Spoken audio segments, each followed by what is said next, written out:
Halo pemirsa, kembali lagi bersama saya Katarina Amelia di Breaking News TV One Newscom. Pemirsa, ex-Perdana Menteri Inggris Tony Blair dikabarkan tengah mencalonkan diri untuk memimpin pemerintahan transisi di jalur Gaza usai konflik dengan Israel berakhir. Informasi lainnya pemirsa, Microsoft dengan tegas memblokir akses militer Israel ke sejumlah layanan cloud dan kecerdasan buatan atau AI yang diduga digunakan Israel untuk mengawasi Gaza.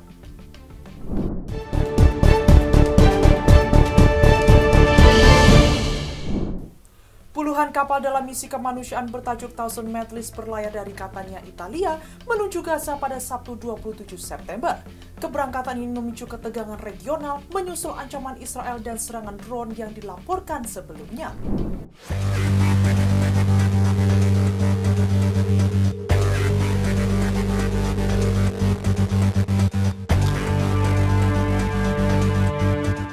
Sebuah armada kapal kemanusiaan yang dinamai Thousand Medleys telah bertolak dari kota Catania, Italia pada Sabtu 27 September dengan tujuan menuju jalur Gaza.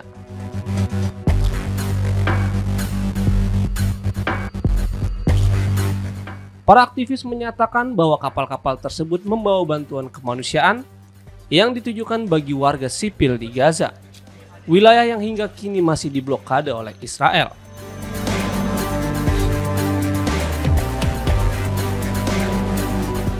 Keberangkatan armada dari Sisilia ini terjadi sehari setelah rombongan Global Summit Flotilla menentang peringatan keras dari Israel.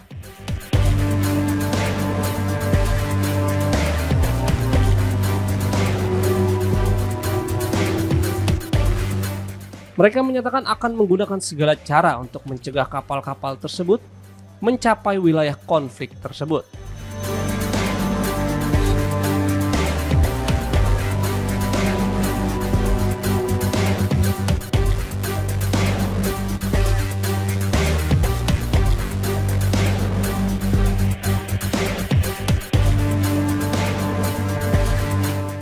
Sekitar 50 kapal sipil terlibat dalam misi ini, bersama sejumlah anggota parlemen, pengacara dan aktivis, termasuk aktivis iklim asal Swedia, Greta Thunberg.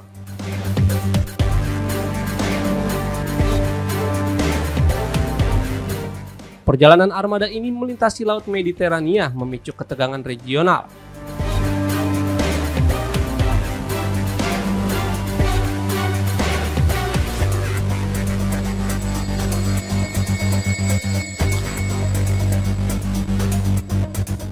Terutama setelah pihak penyelenggara melaporkan bahwa mereka sempat diserang oleh drone awal pekan ini.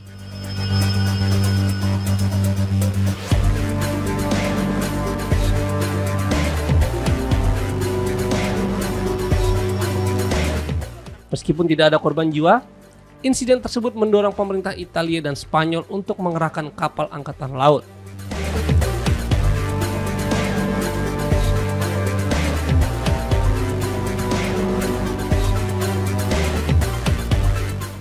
Guna melindungi warga mereka dan peserta asal Eropa lainnya yang ikut serta dalam misi kemanusiaan tersebut.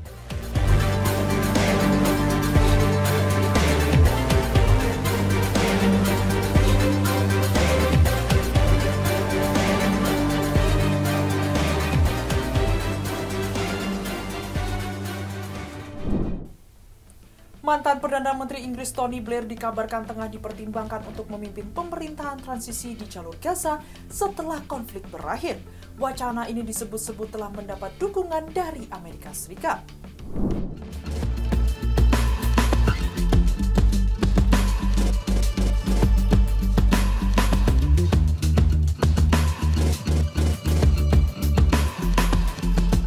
Mantan Perdana Menteri Inggris Tony Blair dikabarkan tengah dipertimbangkan untuk memimpin pemerintahan transisi di jalur Gaza setelah konflik berakhir.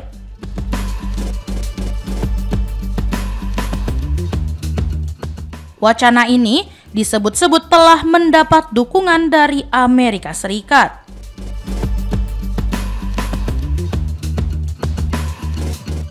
Laporan The Guardian menyebutkan bahwa Blair diusulkan menjadi kepala lembaga bernama Otoritas Transisi Internasional Gaza atau GITA, sebuah badan yang dirancang untuk menjadi otoritas politik dan hukum tertinggi di Gaza selama masa transisi 5 tahun.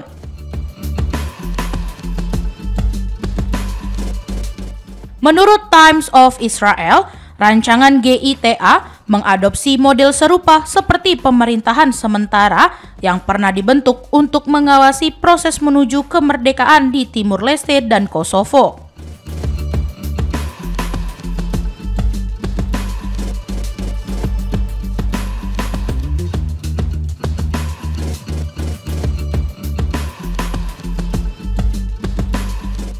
Sesuai rencana, lembaga tersebut akan berkantor sementara di El Arish, Mesir, yang berlokasi tak jauh dari perbatasan selatan Gaza, sebelum secara bertahap mulai beroperasi di wilayah tersebut dengan pendampingan pasukan internasional di bawah dukungan PBB.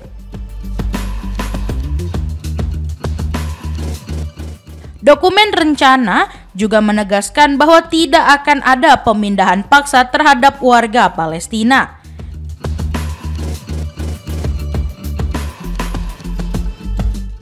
Jika implementasinya disetujui, Blair akan memimpin sekretariat beranggotakan sekitar 25 orang serta dewan beranggotakan 7 orang yang mengawasi seluruh proses transisi.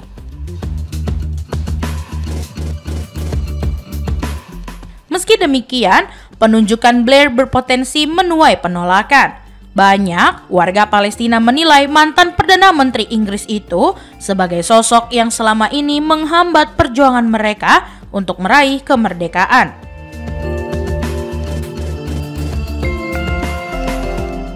Hingga kini, belum ada keputusan final apakah Blair benar-benar akan memimpin pemerintahan transisi tersebut atau tidak.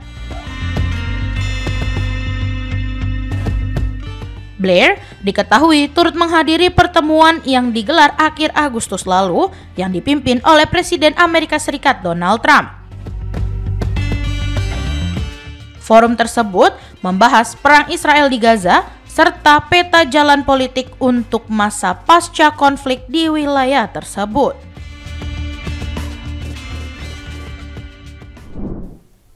Presiden Amerika Serikat Donald Trump mengajukan 21 poin rencana untuk mengakhiri konflik di jalur Gaza.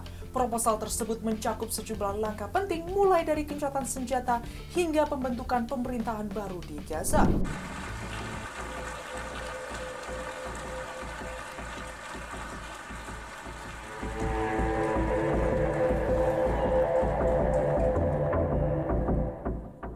Presiden Amerika Serikat Donald Trump mengajukan 21 poin rencana untuk mengakhiri konflik di jalur Gaza. Utusan khusus Trump untuk Timur Tengah, Steve Witkoff, mengungkapkan dalam pidatonya di KTT Concordia bahwa cetak biru yang disusun Gedung Putih telah mempertimbangkan kepentingan Israel sekaligus negara-negara kawasan. Ia menyebutkan optimisme bahwa beberapa hari ke depan akan ada terobosan diplomatik signifikan. Menurut laporan media internasional yang mengutip pejabat Amerika Serikat yang terlibat dalam perundingan, sejumlah poin utama dari rencana tersebut mencangkup pembebasan seluruh sandera Hamas, gencatan senjata permanen, pembentukan pemerintahan baru Gaza tanpa kehadiran Hamas, serta penarikan bertahap pasukan Israel dari wilayah tersebut. Usulan Trump pada dasarnya diterima positif oleh para pemimpin Arab dan Muslim, meski mereka juga mengajukan syarat tambahan. Beberapa di antaranya adalah larangan aneksasi wilayah tepi barat, menjaga status quo Yerusalem, penanganan permukiman ilegal Yahudi di tepi barat dan Yerusalem Timur, serta peningkatan bantuan kemanusiaan ke Gaza. Para pemimpin kawasan menegaskan dalam pernyataan bersama komitmen mereka untuk terus bekerja sama dengan Amerika Serikat dalam proses ini. Namun, dukungan internasional terhadap rencana tersebut mendapat penolakan keras dari Perdana Menteri Israel Benjamin Netanyahu. Ia menolak setiap langkah global yang mendorong pengakuan negara Palestina dan mengecam sikap sejumlah negara barat yang memberikan pengakuan resmi kepada Palestina di sidang umum PBB. Netanyahu menegaskan bahwa keputusan tersebut tidak akan mengikat Israel, sembari menegaskan kembali sikapnya bahwa tidak akan ada negara Palestina.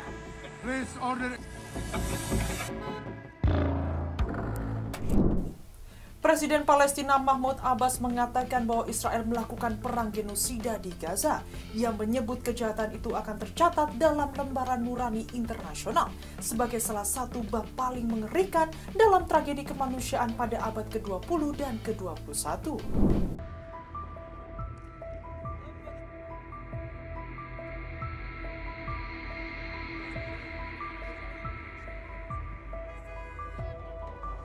Presiden Palestina Mahmud Abbas mengatakan bahwa Israel melakukan perang genosida di Gaza. Abbas menyebut kejahatan itu akan tercatat dalam lembaran nurani internasional sebagai salah satu bab paling mengerikan dalam tragedi kemanusiaan pada abad ke-20 dan ke-21.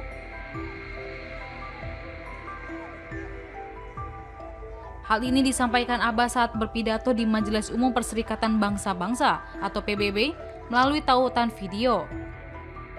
Genosida telah dilancarkan oleh pasukan pendudukan Israel yang telah menewaskan dan melukai lebih dari 220.000 warga Palestina. Sebagian besar di antaranya adalah anak-anak, perempuan, dan orang tua yang tidak bersenjata, Abbas menegaskan. Ia juga mengecam perluasan permukiman Israel di tepi barat, memperingatkan bahwa hal itu mengancam solusi dua negara. Abbas menolak apa yang dilakukan Hamas pada 7 Oktober, bahwa tindakan tersebut tidak mewakili rakyat Palestina, maupun perjuangan mereka yang adil untuk kebebasan dan kemerdekaan. Ia menegaskan bahwa jalur Gaza merupakan bagian integral dari negara Palestina dan siap untuk mengemban tanggung jawab penuh atas pemerintahan dan keamanan di sana. Hamas tidak akan memiliki peran dalam pemerintahan, kata Abbas.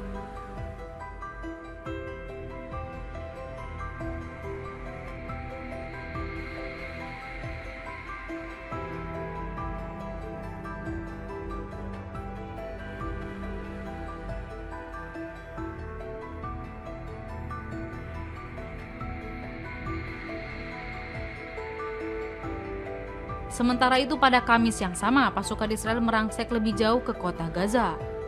Netanyahu malah bertekad mencegah pembentukan negara Palestina sebelum berangkat ke New York City untuk berpidato di sidang umum PBB pada Jumat 26 September 2025.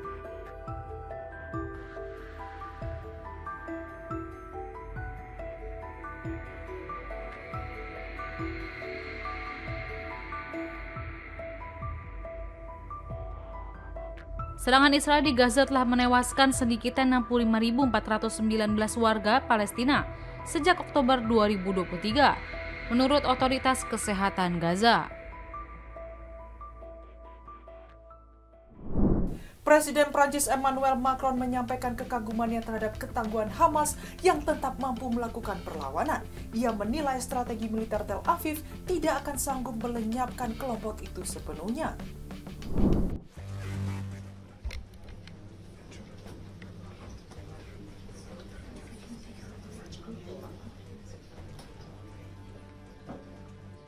Presiden Prancis Emmanuel Macron menyampaikan kekagumannya terhadap ketangguhan Hamas yang tetap mampu melakukan perlawanan meski jalur Gaza telah porak-poranda akibat serangan besar-besaran Israel.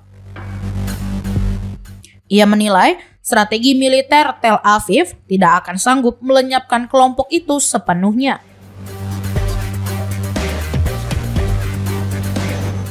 Dalam wawancara bersama Radio France Internationale dan France 24, Macron menilai bahwa operasi militer habis-habisan Israel di Gaza tidak efektif menghancurkan Hamas. Menurutnya, meskipun banyak anggotanya yang gugur, kekuatan kelompok militan tersebut tetap bertahan seperti saat awal perang karena mampu melakukan mobilisasi secara cepat. Kondisi itu, kata Macron, menunjukkan bahwa Hamas masih dapat mempertahankan kekuatannya walaupun infrastruktur Gaza telah hancur. Ia menilai serangan Israel hanya memperburuk penderitaan warga sipil tanpa menghentikan perlawanan kelompok yang menguasai wilayah itu.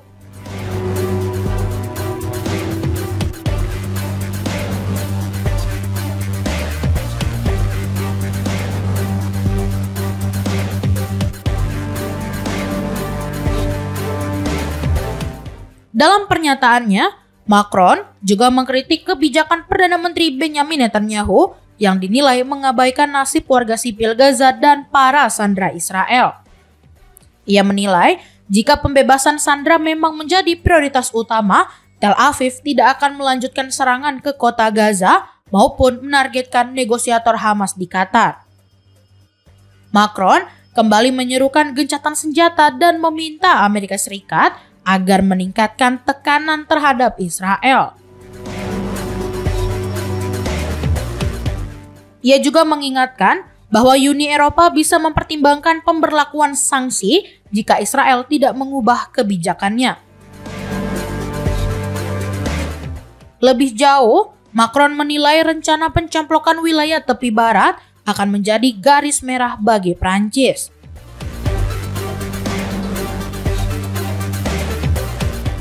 Ia juga menegaskan bahwa langkah menutup konsulat Prancis di Yerusalem akan menjadi kesalahan besar yang memperburuk situasi diplomatik di kawasan.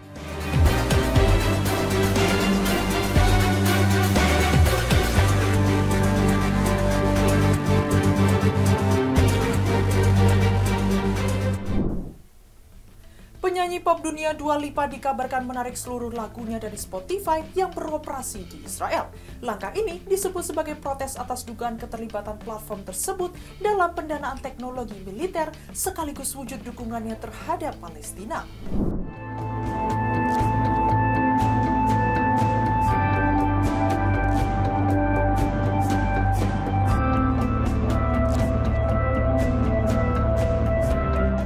Dua Lipa kembali menjadi sorotan media sosial setelah muncul kabar bahwa ia akan menarik seluruh lagu miliknya dari platform Spotify yang beroperasi di wilayah Israel.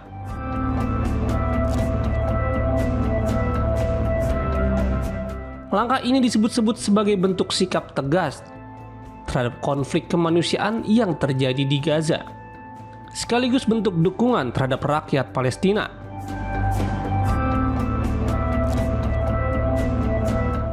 Banyak warganet yang mendukung keputusan ini, melihatnya sebagai keberanian seorang artis internasional untuk berdiri bersama nilai-nilai kemanusiaan.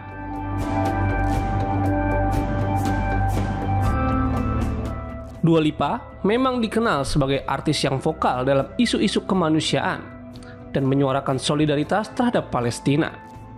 Bahkan, ia dikabarkan memutus hubungan kerja dengan agennya, David Levy, dari William Morris Endeavour atau WME.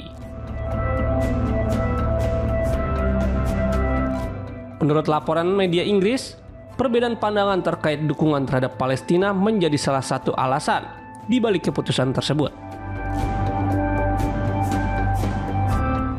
Langkah ini menegaskan posisi Dua Lipa sebagai public figure yang tidak segan mengambil risiko demi prinsip yang ia yakini.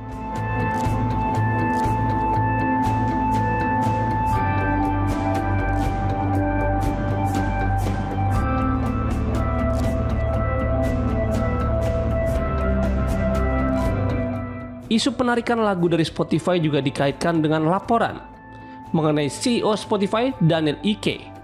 CEO Spotify tersebut disebut-sebut berinvestasi pada perusahaan teknologi pengembang drone berbasis kecerdasan buatan atau AI yang diduga memasok perangkat tersebut ke Israel.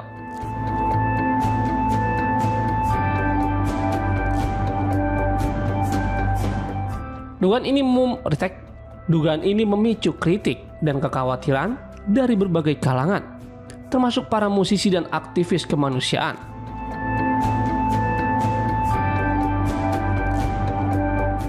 Menilai keterlibatan perusahaan teknologi dalam konflik bersenjata sebagai hal yang patut dipertanyakan secara etis. Hingga saat ini, belum ada pernyataan resmi dari pihak Dua Lipa maupun Spotify terkait kabar tersebut. Namun, tindakan penyanyi berdarah Albania Inggris ini telah memicu gelombang dukungan di dunia maya. Memperkuat citranya sebagai artis yang tidak hanya bersuara di atas panggung, tetapi juga berani mengambil sikap di tengah isu-isu global.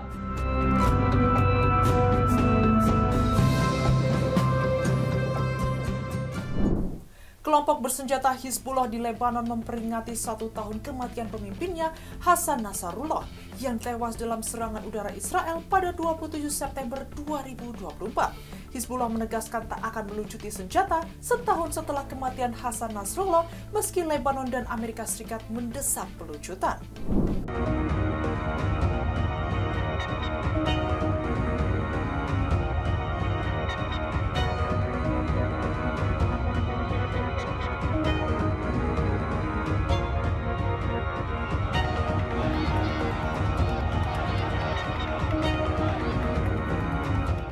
Kelompok bersenjata Hizbullah di Lebanon memperingati 1 tahun kematian pemimpinnya Hasan Nasrallah yang tewas dalam serangan udara Israel pada 27 September 2024.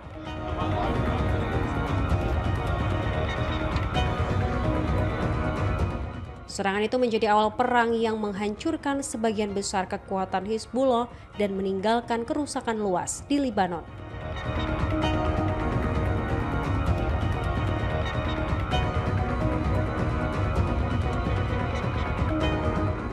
Sekretaris Jenderal Hizbullah saat ini, Naim Qasim, menyampaikan pidato dalam peringatan tersebut.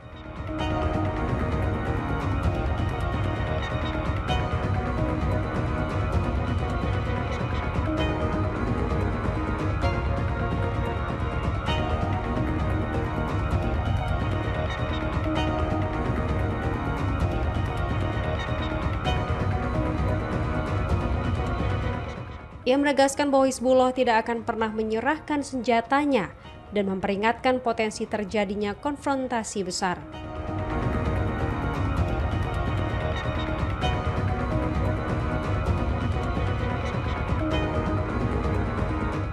Qasim menggambarkan konflik melawan Israel sebagai pertempuran eksistensial yang masih harus mereka hadapi.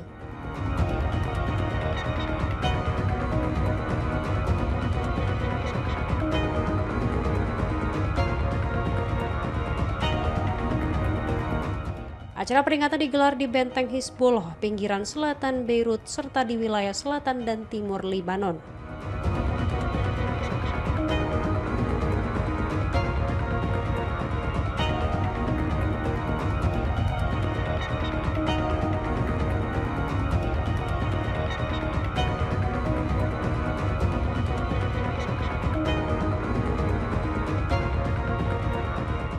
Ribuan massa hadir, termasuk pejabat tinggi Iran Ali Larijani. Kehadirannya tersebut menunjukkan masih adanya dukungan dari Iran di tengah melemahnya posisi Hizbullah.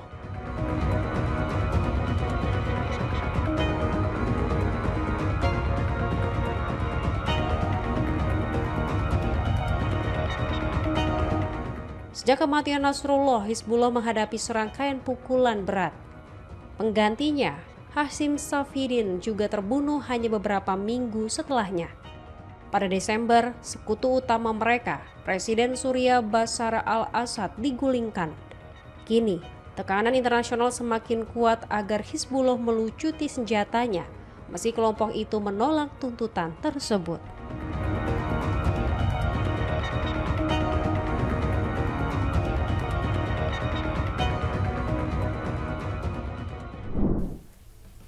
Demikian informasi yang dapat kami sampaikan pemirsa. Terima kasih telah bergabung bersama kami. Saya Katarina Amelia dan seluruh tim yang bertugas mengucapkan sampai jumpa di Breaking News TV One Newscom berikutnya.